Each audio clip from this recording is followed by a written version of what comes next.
what I first started delegating is the stuff I procrastinated. So what I realized a long time ago was if I procrastinate, I thought I was like, I'm being lazy. I'm not good enough, whatever, mumbo jumbo. And one of my friends came to me and he said, Ramu, you're probably procrastinating because you don't want to do it or you're not good at it. Do you procrastinate the stuff you're good at? And I was like, no, I don't. I get that stuff done. And he's like, okay, then I'm willing to bet you're putting off all the stuff that you're feeling shaky about, you're not very good at, or you just find boring. And that's when it clicked for me. I hired a VA. You're asking yourself, why am I doing this? Smart people would know how to use all these different tools. They Start with something small. You'll never get your entire organization if you don't pull off operations. Don't give up. It can be as small as that. I think you guys are going to have a blast today. Welcome to the Delegate That podcast, where we discuss the art and science of delegation, management, and leadership so you can get your time back. Today, I have Ramu Velu, a friend of mine that I met through GoBonus, amazing guy, amazing business acumen, and I think you guys are going to have a blast today. So with that, Ramu, if you can share your background, thanks for joining, and I'm excited. Marcio, thank you for having me. It's such a privilege to be on this podcast with you, my friend. Yeah, like you just mentioned, we know each other through GoBundance. We've been on several calls together and got to know each other over a few different events and online meetings over the last 1 year. So very excited to be on here with you. My background, depending on how far back we want to get, I'll say my first real career started in the nonprofit sector. I quickly moved up the ladder in a national nonprofit. And when I left, I was in a very prominent management position. When I left, I became an entrepreneur because I decided if I'm not going to be nonprofit, then I'm going to be for profit. So I kind of went to the other end of the spectrum there. I was like, not a traditional W-2 employee. I knew that from the very beginning. So went from service to still service, but in a very different way, much more profitable way. I manage a couple of small businesses. You can call me a fractional COO. One of the businesses I manage is my dad's family business. We're syndicators. We like to raise capital for large projects, put projects together, mostly real estate acquisition. But nowadays, with interest rate shifts, we're doing all sorts of stuff outside of real estate too, right? Healthcare, construction, which I guess is lending, oil and gas, private equity, venture capital, you name it. So it's been a really exciting journey from then until now. Since I joined, became an entrepreneur, 2-3 years ago? I've raised over $20 million in capital for real estate projects. I've also had the privilege of working very closely with another GoBundance brother, who's also my best friend. He introduced me to GoBundance. I run his companies, and now I'm an advisor for him. I used to run his companies. I've replaced myself, and now I'm in an advisement position. I used to actively run my dad's companies, and I've automated that through VAs and various tools and such. So it's a lot of oversight and advice, but the machines keep running. The really cool part is I told my wife yesterday that I feel like a housewife. And she's like, well, what do you mean? And I was like, oh, a house husband. And I was like, I kind of woke up and mulled around and did a little this, did a little bit of that, took a shower, took a nap, and the end of the day came. And she's like, oh, so you didn't do anything productive? I was like, no, I got a lot done. I just didn't do it myself. I just called a bunch of people and told them what to do. So that's when I realized, okay, so it's a different kind of productivity. I'm getting in the groove of accepting it, but it's been a blast living it. So thank you for having me on. Man, that's amazing. That's amazing that you're going through that journey. That's perfect to the focus of our podcast. So I guess the first question is, how do you identify which tasks to delegate and which ones to keep on your plate? It sounds like you delegated everything, right? But tell us a little bit about that journey and when to delegate what. Absolutely. There's a few things that I would say that I wouldn't delegate. One is relationships. you got to have the relationships, and the relationships are required to delegate, right? Relationships for earning business, and relationships for your staff and partners to give the work off to. So that's something I believe my new job is, to take care of people. So if I take care of my team and I go above and beyond, I take care of my clients and I go above and beyond, everything's just smoother. So that's one. Another thing that I retain myself is sales. Now, I don't do the whole process end to end anymore, but the key important parts of the deal, negotiating, verifying, signing, those key components, I'm sure I'm missing a few parts, right? I still handle personally because I think that's part of the relationship aspect of things. Uh, but everything else I try to delegate. What I first started delegating is the stuff I procrastinated. So what I realized a long time ago was, if I procrastinate, I thought I was like, I'm being lazy, I'm not good enough, whatever mumbo jumbo. And one of my friends came to me and he said, Ramu, you're probably procrastinating because you don't want to do it, or you're not good at it. Do you procrastinate the stuff you're good at? And I was like, no, I don't. I get that stuff done. And he's like, okay, then I'm willing to bet you're putting off all the stuff that you're feeling shaky about, you're not very good at, or you just find boring. And that's when it clicked for me. I hired a VA. So I have a virtual assistant that works for me part time. So 4 hours a day, 20 hours a week, and he takes care of everything for me. Everything from graphic design, checking emails, replying to investors, routine mundane work, bookkeeping, all the way up to personal stuff, right? Stuff for me around the house, scheduling things, planning my vacations, booking stuff. Now, it does involve a great deal of trust because this VA that I've never met in person has my credit cards and everything, my bank logins. But as long as you have that relationship, it really helps, because it's like a duplicate of me is always working, which I just absolutely love. So I started delegating the stuff I don't like, the stuff I'm bored with, and then you're left with a certain amount. That drastically reduces your stress level. I'd say the next stage is the hardest stage to delegate, because delegating the stuff you don't do anyways is pretty easy. You're not doing it. You used to feel bad, now you feel good, right? So that's easy. But once you get hooked onto that, I'd say the next stage is finding what is fun but not moving the needle, and delegating that. And that, I gotta say, is the hardest part, because that really gives you energy and you like it. But if it's not moving you forward, then you create room for something else. Um, and everybody's got to find their right motivation for why and when. And when that strikes, that's when you cut that part out, give it to someone else, and then you can focus on your core aspects of running your business, which for most people, different depending on the industry that you're in. But I'd say the highest value, something that someone else can do. If you leave, what goes with you? That's the only thing you need to be doing. And that's what I've really focused on too. And for me, a lot of that, like I mentioned, comes down to sales and relationships, which I've retained. And the beautiful part is, with my extra time, I'm able to put more energy into it. And my sales have grown since then, because I have more time to put into sales calls, put into relationships.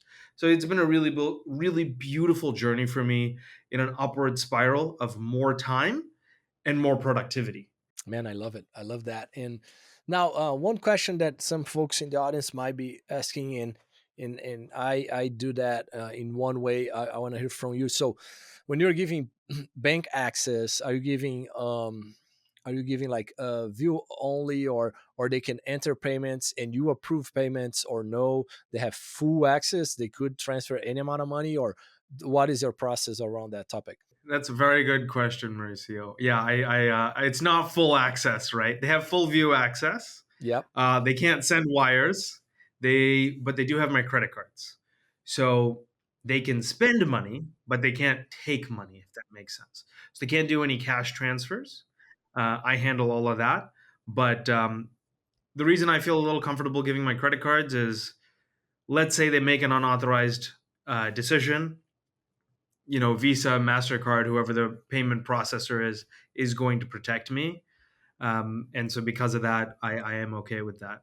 There is a little bit of hoops to jump through because your bank doesn't like it if somebody in the Philippines or Mexico is logging in. When your credit card gets swiped halfway across the world, your credit card company freaks out, shuts everything down. So you do have to manage those things and get them used to like, hey, I'm a global person, right? Hmm. But once you get over those few humps, it's pretty easy. But my VA has a lot of sensitive data, right? It's not just credit card numbers and addresses. It's other stuff that I probably shouldn't be giving him that he has, you know. But granted, he did work for me in a business for a year and a half before he became my VA, so it's not like somebody I just randomly found and hired off the internet.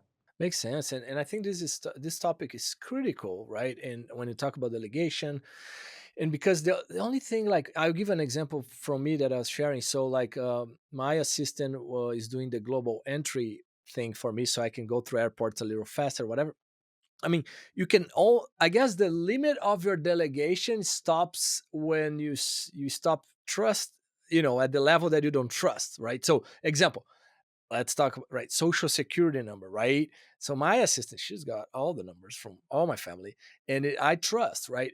But the other reason I give that access is because if I don't do that, then I will have to do a bunch of things online or whatever that I don't want to do. So it's like, you put out all that, do you want to do it? I'm like, I don't want it. And so you put on the trust, and if you want to do it or not. Sounds like you're doing the same thing from that standpoint. I'm on the same boat as you, and I was trying to avoid saying that in case it sounded crazy, but because you led with that, yeah, my VA has my social security, my passport, I mean everything for me and my wife. And I mean actually even some of my extended family as well, because when we book like big family trips, he's organizing all of it. And if you're going overseas or something, yeah, there's a lot of information. It does all come down to trust. I think the other part of this is also data management, because one is trust in my VA, and then there's trust in his home internet and his laptop and how he's storing information.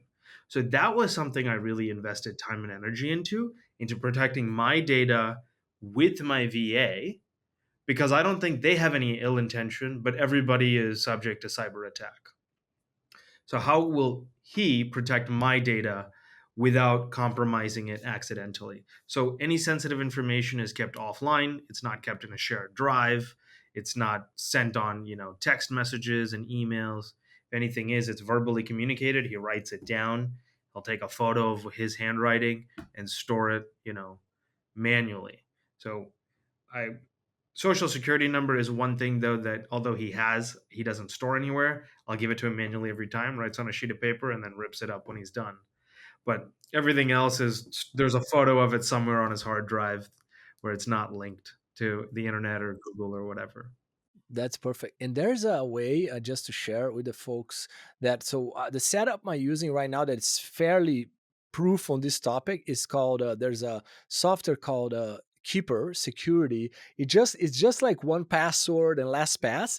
It's one that a Gobro recommended to me, and that, along with a browser called Island, that browser you can block.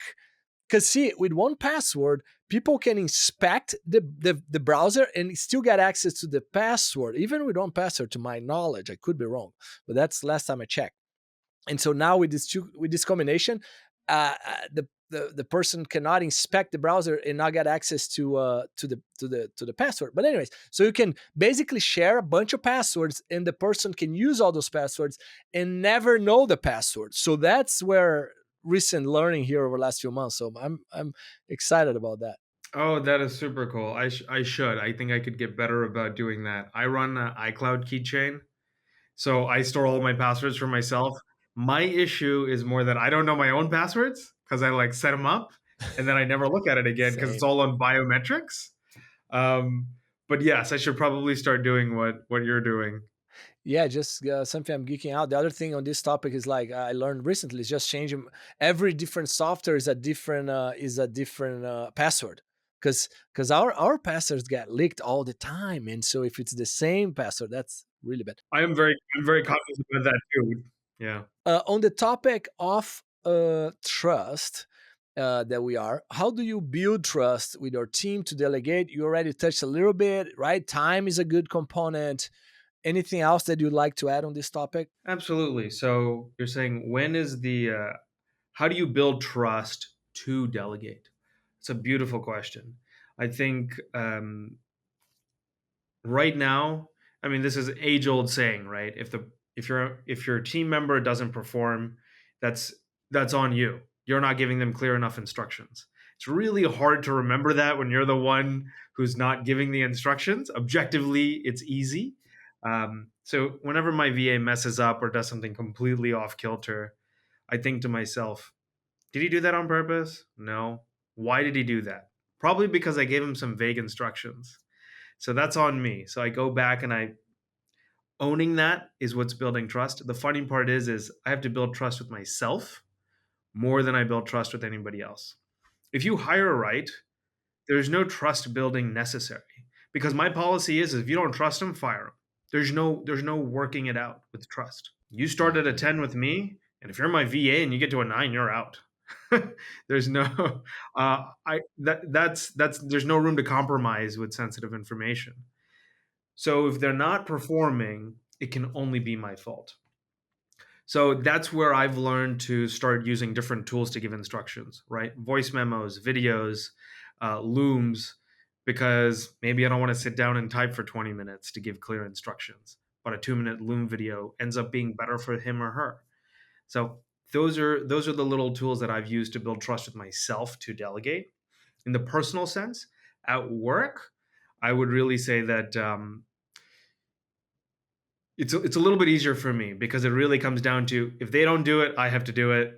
And if I really had the time, I would, but I don't. That's why we're paying them to do this. So I've got to trust them. And you give everybody a leeway, right? When it's someone's full time job in a company, everyone gets 90 days, 100 days. And you do check ins every 30 days. You do a sit down, detailed check in, and you give daily feedback. As soon as they finish a task, you give feedback good, positive, negative, anything, you're constantly giving them feedback so they can calibrate. So if they're not calibrating in 30 days, 60 days, at the end of 90 days, they're gone.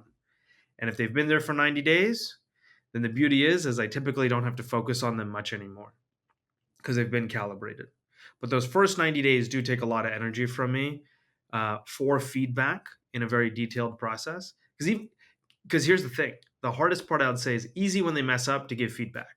But when they do something right, taking the time to tell them what they did right is super important. Because if you do that, you're going to get more of that. So that's those are a few little tips that I've used that's helped me along the way to I love delegate. that. What tips have you kind of used? I know you're on this journey too. I think we all are. So, what have you learned in the process of trusting team members as you delegate? Yeah, it's interesting, and I love what you said about the feedback. When someone does something right, that's the hardest part to remember to give good feedback. I can relate to that. For me, on the trust side, I'm not gonna say it's a different approach. It's a similar approach, but I heard a quote from Patrick Bet David in one of his books that he said, "Micromanage until you trust." Because if you are meeting someone first time, you don't know them, right? So then, and I'm talking about on the delegation side. So basically, I will. I will early on. I'm gonna have more check-ins. The feedback loop is quicker, etc. And then as I build trust on that person being mature on that position and those tasks, then I quote unquote stop micromanaging. I know micromanage has a bad reputation, but I think it's actually healthy in the beginning because, like you said, you cannot abdicate and you need to be there, provide feedback and check and say, you know what, this was good. This let's change here and there, whatever. So that's one approach that I take. I actually agree with you. I think for the longest time, my management style was laissez faire. It was hands off, sit back, everybody knows what to do, everyone's motivated, and all of that is true. But what everybody is not is laser focused. And what I've learned is that I don't blame the individual for not being focused. They have 10,000 things coming at them every single day. And so all of us do, right? I mean, probably from the time we started this podcast, how many phone notifications would you have gotten if you didn't go on Do Not Disturb, right? I bet at least 10. So just things like that. I also go into micromanaging, except the way I do it, I think, is very relationship based. I start off, my micromanagement is one third of the conversation. That's the way I approach the conversation. So start off with something nice, put the exact thing that I want to follow up with them about, um, and then talk to them about exactly what I'm looking for and what the next steps are. So make it super, super clear, get clarity, and then I leave them alone. So that's part of the way that I quote unquote micromanage, which has really helped me move projects along much quicker because they know that you're expecting something from them.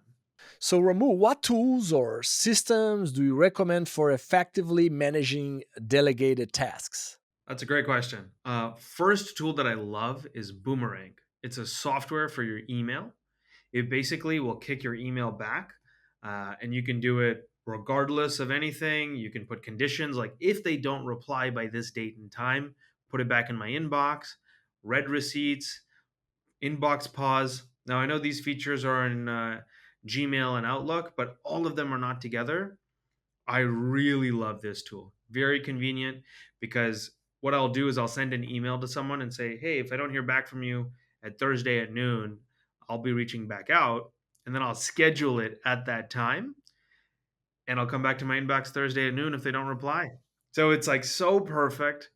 I can be proactive, and that has actually been one of the tools that helps me raise more money as well as keep track of, different projects and tasks. Another one, I'm a little old school. I use a to-do list. I used to write it down, but I stopped doing that because when I travel, paper is just difficult. But I have my Apple native to-do list from my phone that syncs with my laptop, and I have different calendars. And so, or I have different lists, sorry. So I have a personal list, one for each business. I have one for family. And so all of my to dos are organized and again, dated. Another tool that I use is different calendars. So my iCalendar, if you look at it, just a list of calendars are like this big.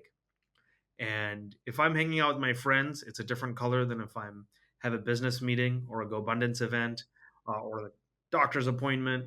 And so by a glance, based on the color, I know what that day looks like, where my primary focus is.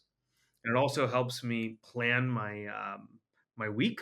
So I'll try to cluster similar meetings together, and if it gets too blocky, then I try to break it up, right? So whatever my mindset is at the time of what I'm trying to focus or not focus on, the color coordination of the different calendars really help. Not to mention I can just turn off certain calendars if it gets overwhelming just to focus on what I need to do. Very simple, basic tools. I wish I could tell you some fancy software, but it really is a lot of follow up stuff, writing stuff down and knowing when stuff is due on your calendar. Very old school, but it works for me. The analog system works really good. And here's why: the more complicated my tech gets, I feel the less productive I am because I'm focused on the technology rather than getting stuff done. If my project management tool is too complicated to use, I just stop using it.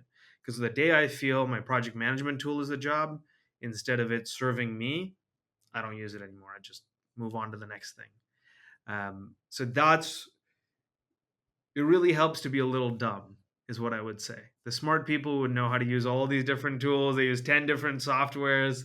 I'm a little dumb, and that is really what made me a millionaire because I have to keep things simple, and then because I have to keep things simple, I get so much done because it's really simple. It's really easy. It makes sense the first time. And so that's one of my secrets.